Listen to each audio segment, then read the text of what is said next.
And welcome back, everybody, to the most monumental TV show ever, because I'm back home. You may be wondering, guys, why my background is weird. It's because they used my desk for a dumping ground for the 24 days I was gone on this cruise. I got home, I was like, I can't use this desk. So I'm on the bed, but I'm here with Angelo Cataldi and Rhea Hughes, and I'm just so excited to be home, guys. This is wonderful. How are you? Great. And I don't want to be the one to point out you need to paint your ceiling. Yeah, so I was just noticing that there's like green spots on my ceiling. I have no idea. Maybe my wife was cheating on me with Kermit the Frog while I was gone. And Jay, let me just say 24 days on a cruise. Yes. Oh, Kill me now. Save me the It was, I got to tell you, I've done a lot of dumb things. Yep. This was closest to my dumbest. Yeah, I think so. We agree. This was pretty awful, but we're here and we're talking TV and we're happy. And luckily last week basically talked about what we were going to do this week. We have two segments from last week that we're carrying over. And the first, I wanted to just clear the court and let Rhea and Angelo have a one-on-one debate. I got some feedback online about this. People were saying they agreed with Angelo, they agreed with Rhea. As to well, you guys take it away. What are we debating? I would like to start because Okay. I have and we're talking about The Lincoln Lawyer and on Netflix, which is just released its second season in the past couple of weeks. And Rhea, here's why I really like it. Okay. Because it's ordinary. It's not trying to be a lot. You know what it is? Okay. When I was a kid growing up, there were a lot of shows that occupied my time that were far from spectacular. You know, Mannix and all the shows that Tom Selleck did and all that stuff. It was just a good, solid show. And what I like about The Lincoln Lawyer is it's based on the movie that Matthew McConaughey did. And but they went a whole nother direction with it. They have a gentleman named Manuel Garcia Rulfo, who and it's got a Latin flavor to it. Yes. He's a foodie, and there's a lot of Latin dishes that you see it and stuff like that. And it's got quirky characters. The court stuff. One of the writers is David E. Kelly. The Practice. Ali Sure. McBeal. He's a great courtroom guy. Nothing great about it though. It's just good. And in the first episode of season 2, wow, what a sex scene.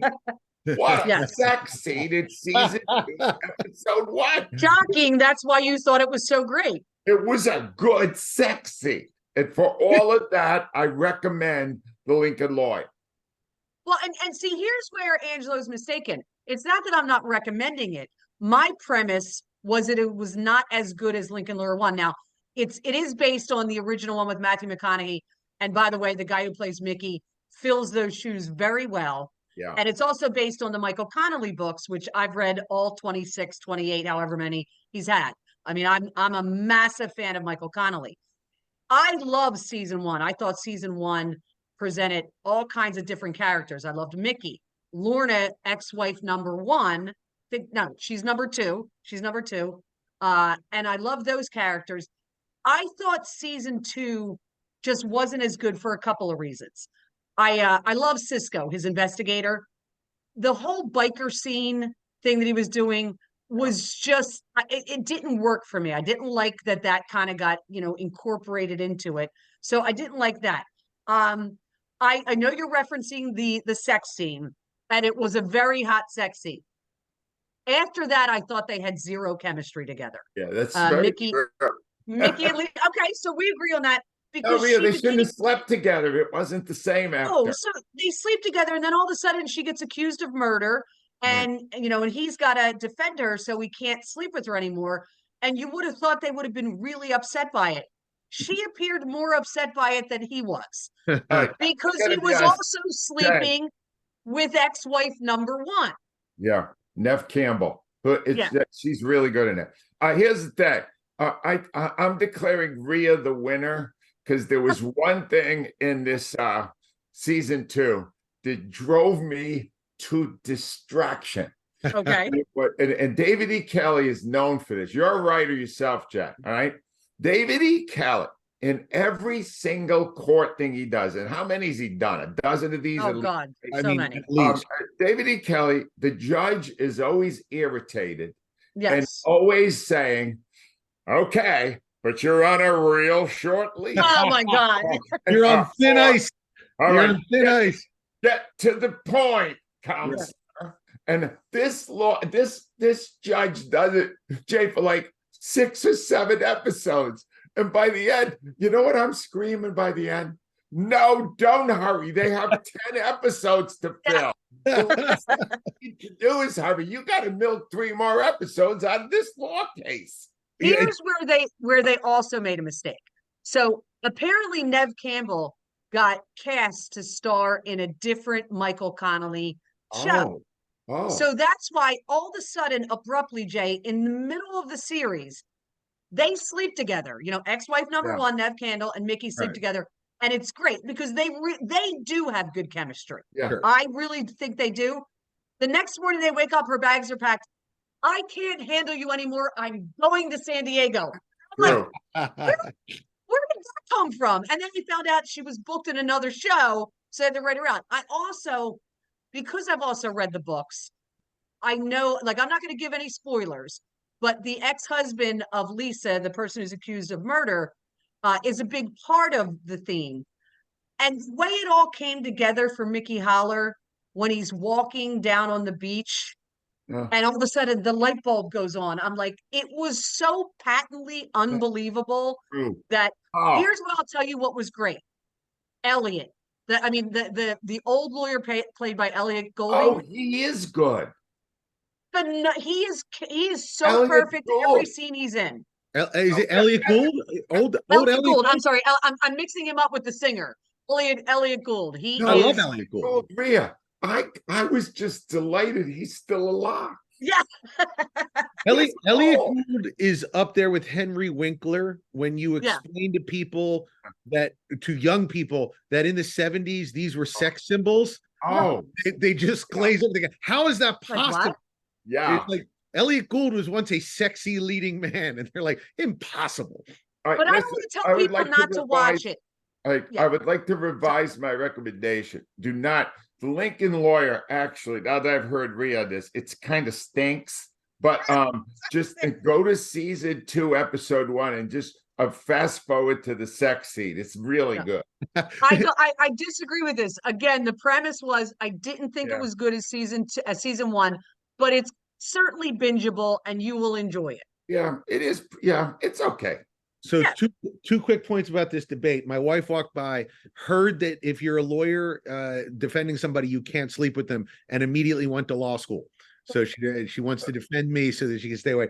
But number 2, the thing you mentioned about David E. Kelly, he and Aaron Sorkin are kind of unique in TV writers in the sense that they write every episode themselves. David E. Kelly does not have other writers, which is it's good in the sense that it has a very quirky, unique voice, but it's also bad when things like Angelo just mentioned, where like you get recurring tropes. Like Stephen King has this in his books. I think it's a little bit less annoying in a novel length kind of thing versus a TV show where you can go, oh my God, it feels like Ally McBeal. It feels like Boston. All over again. It feels like everything else that he's done. So that's it. Interesting point.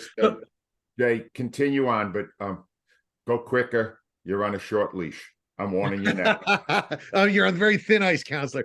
So I'm very excited that Angela went to go see the movies, go to the actual movies and see what I consider a masterpiece, which is Christopher Nolan's Oppenheimer, a 3-hour movie about people talking that still somehow made $750 million because adults want adult movies that they can go and watch and talk about like intelligent human beings. I thought it was phenomenal. Angelo, what was your thoughts? Very, very, very, very good. I highly recommend Oppenheimer. It should be, available on streaming fairly soon now because it's played out for over a month. Here's the one problem. Christopher Nolan is an extraordinary filmmaker. Unbelievable. Christopher Nolan can do whatever he wants because he's done some brilliant stuff.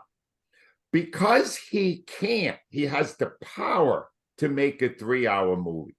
Doesn't mean he should. Mm. And this movie, I can tell you, Jay, this is the best way I could put it. I'd say about halfway through, I was peeing. And it's very rare that in the middle of a movie, you could review it with a fellow older audience member. And we were peeing together and both agreeing that get to the point. We know they're dropping the bomb, that the whole thing is this. Why do we need 2.5 hours of political intrigue? And then, and my son went to see it and he liked it more than I did. He liked it like you did, Jack, because he followed all that and he loves that kind of stuff. Oh, I could have gone for another hour, Angelo. I could have done another hour. Yeah, you really see. You look. I didn't know you were that political until you were talking about the debate. Oh God, yes. Right, Yeah. because if you like a debate, then yeah, you would love that stuff. Oh, Alden Ehrenreich, I can't pronounce his name, but the guy, he was Han Solo in the Han Solo story. He was in a movie called Hail Caesar. Yeah. He played the sort of aide to Robert Downey Jr.'s character, and he has his own little mini arc. I would have watched a movie about that guy. It was, Well, it was just great. say, all right, Cillian Murphy. Yes. Me, the Oscar race is over. Oh, it's done. He gets 100%. That is insanely great performance. Oh Yeah. my God. He became the guy. Oh, Yeah. But there were so many others. Robert Downey Jr. as a bad guy. Wow. He Yeah. was spectacular. So he acted again, Angelo. He acted. You haven't seen it in about 15 years from now. and I could go on. There are how many great acting roles are there in this, and how many of these famous people nailed the part? It's insanely great. So one of the things that they talk about, and I can't take credit for this. There was a discussion about why use a famous Oscar winner like Rami Malek for like one part. But the point that they pointed out, and I thought this was great, was Nolan didn't want to do the thing that a lot of biopics do, which is create pastiches. Say, like, we're going to take like one character, he's going to be like 4 different characters. He wanted each character to have their say. But how do you do that when there's 35 speaking roles? How do you make them stand out? Well, you put Rami Malek as one of the speaking roles. So when he shows up for 1 second and you're like, what's Rami Malek doing there sitting in the background? And then he shows up again an hour and a half later, you go, that's why Rami Malek was there. He had one scene. I remember who that is. He had one scene, but he was great in the scene. He was at the congressional hearing. He was great in the scene. And you know who was a revelation, Angelo? A revelation was Josh Hartnett. Wow. There was a guy I wrote off as just a pretty hunk of wood 20 years ago that almost made it. He shows up looking like Superman. He was so handsome and tall. I said he was 1940 Superman. In my head canon, whenever he wasn't on screen, he was fighting Lex Luthor because he looked like Superman. But he played the physicist that sort of was like the more conventional physicist, the experimental versus the theoretical with Oppenheimer. Then he was fantastic. There wasn't, only a guy like Christoper Nolan, like Stanley Kubrick, is able to go, hey, let me get Robert Downey Jr. to play a supporting role. Let me get Rami Malek for 2 scenes.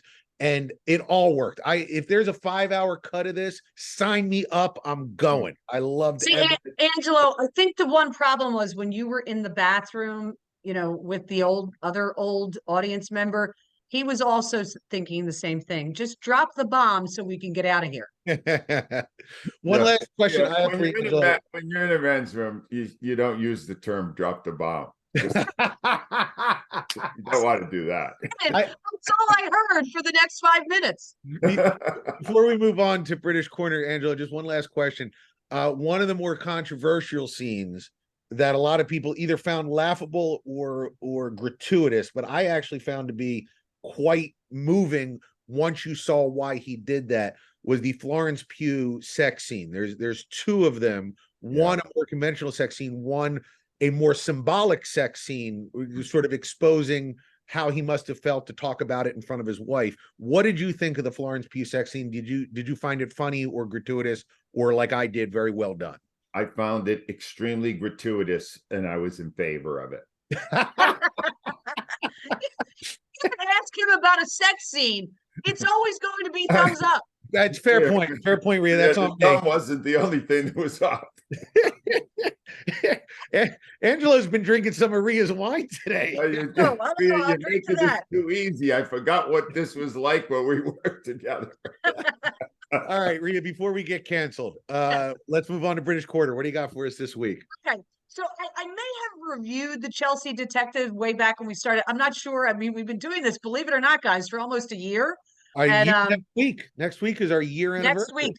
So the Chelsea Detective dropped season 2, and shockingly, they kind of replaced one of their main characters. So the Chelsea Detective is basically main detective is Detective Max Arnold. He's a little red hair guy, lives on a houseboat on the Thames, so you get beautiful views of the river. They are the only detective story that actually films in inner city London. So I will recommend to people if you really want to know what London looks like. It reminded me of, God, when I lived there 30 years ago, just how beautiful it is and how much I loved it. But he investigates murders in Chelsea. Now, Chelsea is kind of like, I guess I would describe it as the Rittenhouse of Philadelphia. Very wealthy, okay?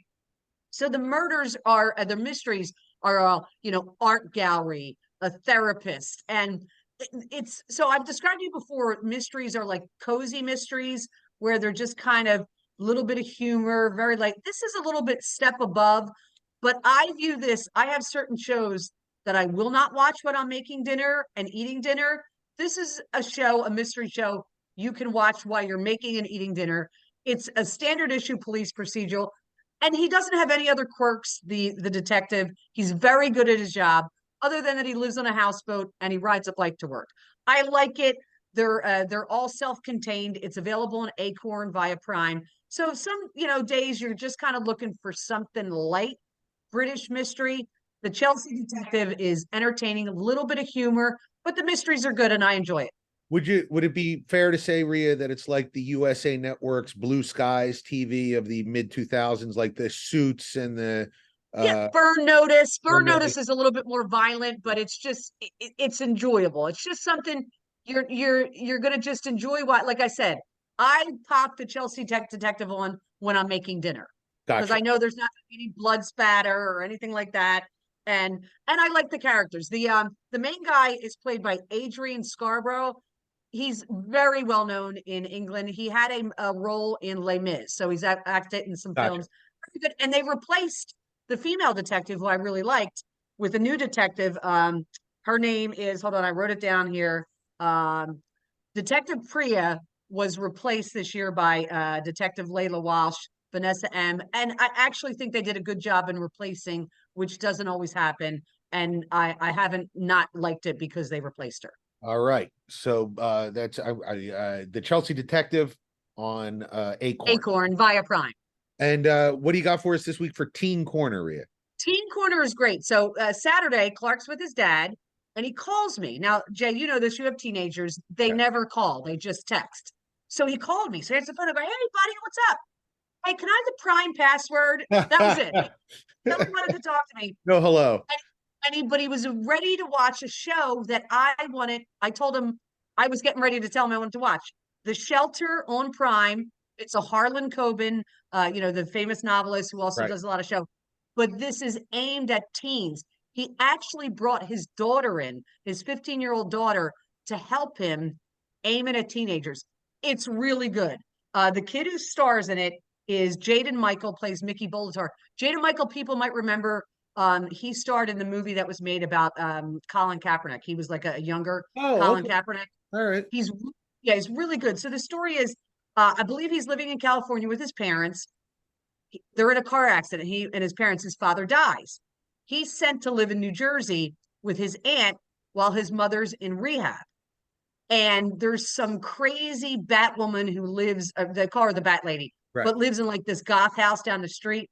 He walks by it and she says to him, your father's not dead. And all of a sudden, he hooks up with 2 kids. One kid's named Spoon. I love him. Another is Ema. But it's a teen mystery horror. And we both watched it separately on Saturday night. He's 2 more episodes in front of me. I'm in episode 2. It's tremendous to watch, I would say, with parents and teenagers, because it's not a mystery that kind of where the kids feel like, oh God, I'm 10 years old. It's a solid teenage mystery that parents will enjoy. I'm loving it. I can't wait to get back to it. Fantastic. So Harlan Coben, you said it's called The Shelter. The Shelter, and it's on Prime. And it's got an 86% on Rotten Tomatoes, so people really like it. Okay, I'll have to check that out. And I want to say that my teen corner next week will be They Live. Did you ever see that? The John Carpenter movie? I got a call from my son. It brought a tear to my eye, Rhea. He said, Dad, the 35th anniversary of John Carpenter's They Live is playing on Sunday. Do you want to go? And I was like, let me wipe a tear. It stars Roddy Piper. It stars David Keith. I cannot wait. I'm going to go see that. All right, Angela, what do you got this week? Well, first of all, Rhea, you just recommended 2 shows on Prime. I can't remember the last time I watched a TV show on Prime. Really? Nothing lately. My God, nothing new. Nothing new.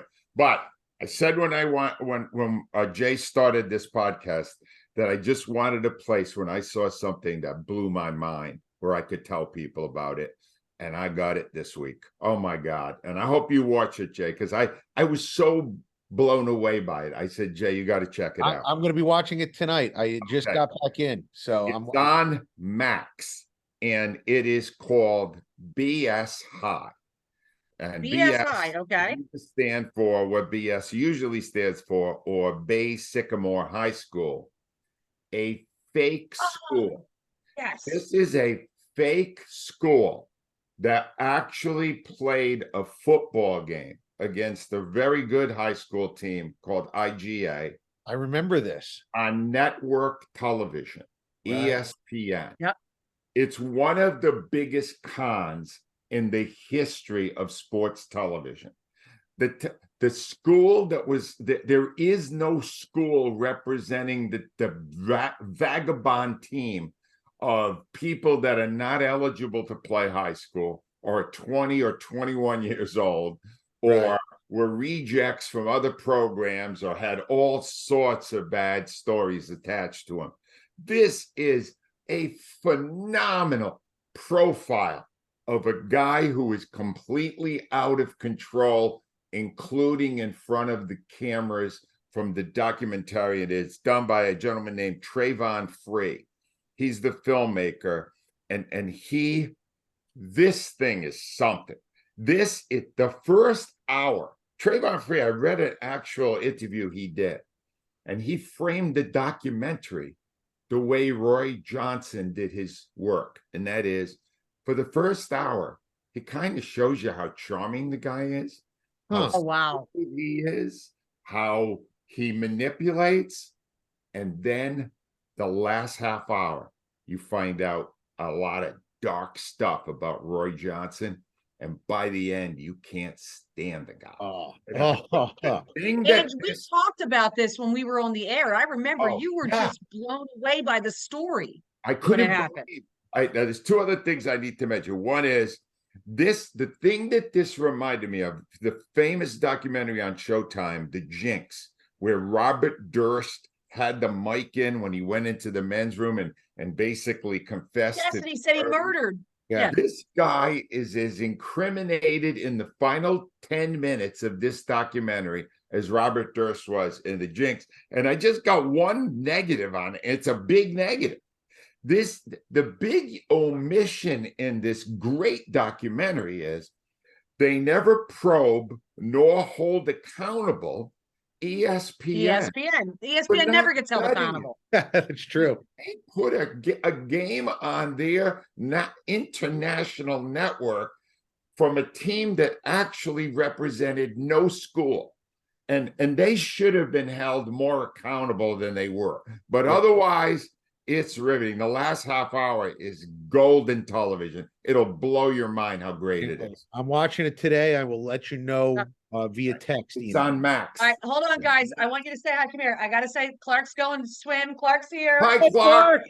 Why, he's getting old. Did you love the shelter? Yeah. God Loved it. You look great, Clark. Good job, bro. Love his hair. Hold on. Look, he's taller than me. Wow. Oh, that's wow. It happened. That's it happens. Woo! Love you, buddy. All right. He was walking out the door. I had to say bye. Oh no, absolutely. All right, so that's BS High on Max. And just speaking of Max, we killed David Zaslav a lot. In fact, I'm going to kill him right now for moving Dune 2 to March. That was a dumb move, Dave. But as if he heard us last week, I just wanted to drop this in here. I said the one problem with streaming is there's no 24-hour news network. And Zaslav announced that CNN is coming to Max free of charge. So it is CNN, not MSNBC, but you can't have everything you want in the world. The Peacock move MSNBC to their channel, that'd be great. But I kill him, but I'm going to give him a compliment. Streaming needs a news network. So nice work on that, David Zaslav. Real quick on a compliment. When Angelo recommends something lately, he is on a roll. Fisk, Angelo, your Australian show is phenomenal. I could not love it more. Fisk, I'm telling you, it's really funny. It's funny. And what I've learned from all of Rhea's recommendations that the British don't do a lot of funny stuff. No. The Australians do. And it's really funny. It'll make you laugh. And I just wanted to close out because we've been talking a little bit about football in the lead up. And I found out something this week that I found incredible. And I don't know if it matters to you guys at all. It matters to me on principle because I don't understand it. But there are millions of 4K TVs in the world. It's Ultra HD, whatever you want to call it. The NFL does not broadcast anywhere except Fox Sports app, not on the Fox network. The only place you can get 4K is the Fox Sports app. And even then, it is filmed in 4K. It's transmitted, it's downgraded to 1080p, transmitted to the Fox app, and then artificially inflated to 4K using computers. It's not even the original 4K feed. There is no 4K feed available for the NFL, even on Amazon, even on YouTube. I find this to be absolutely ridiculous because the technology exists. Do you care about this? Do you have 4K TVs? Can you notice the difference? Or is it just me being stupid like I sometimes am? I have a 4K, and this is extremely annoying to me that I was not getting the actual 4K that I paid for when I bought the TV. Right. However, I have always thought it was 4K, and it is so crystal clear that you're telling me there's even a clearer thing. I don't go to games, and I think if it was any clearer than it is now, I would feel like I was at the game. So this is fine for me. Somebody gets the snot knocked out of them. I don't need to actually see the snot. Okay, all right. What about you, Rhea? Do you? I'm with Ange. I'm not one of these ones. I'm only going to get a new TV if for some reason I can't get what I want on my TV. So I'm not the picture quality is perfect for me. I watched during the pandemic. I invited friends over and we rabbit-eared a game out in the yard so we could simulate a tailgate. Right. And it was fantastic. Wow. Okay, listen, you're both wrong. It needs to be broadcast in 4K. If Japan is doing the Olympics in 8K this year. Wow. 8K. I want 8K, but I can't even get 4K. I get my stupid 2K with the 1080p. It is ridiculous. The NFL, you have the technology. You're worth $100 trillion. You can't tell Google to do it in 4K. I know people that would pay an extra $2 a month just to get it in 4K. It doesn't make any sense to me. So get on that, Roger Goodell. I know you listen. So if they're not showing me the Olympic Games in 8K, I'm not even going to watch them. How's that? Let me go through what we recommended today. Rhea and I are we're in the plus side of Lincoln Lawyer, especially that sex scene in season 2, episode 1. You can see that on Netflix. Rhea's got a couple of on Prime right now. The Chelsea Detectives on Prime by way of Acorn season 2, and The Shelter's also on Prime. Oppenheimer, we both recommend highly, although I think it's too long. That's going to be streaming any day now. And BS High is on Max. You got to see this. Wow. Highest recommendation from Angelo. Guys, thank you so much. We really enjoy you guys listening to us. Please rate, review the show, tell a friend. It helps people find the show. And we'll be back next week for our year anniversary, 52 episodes.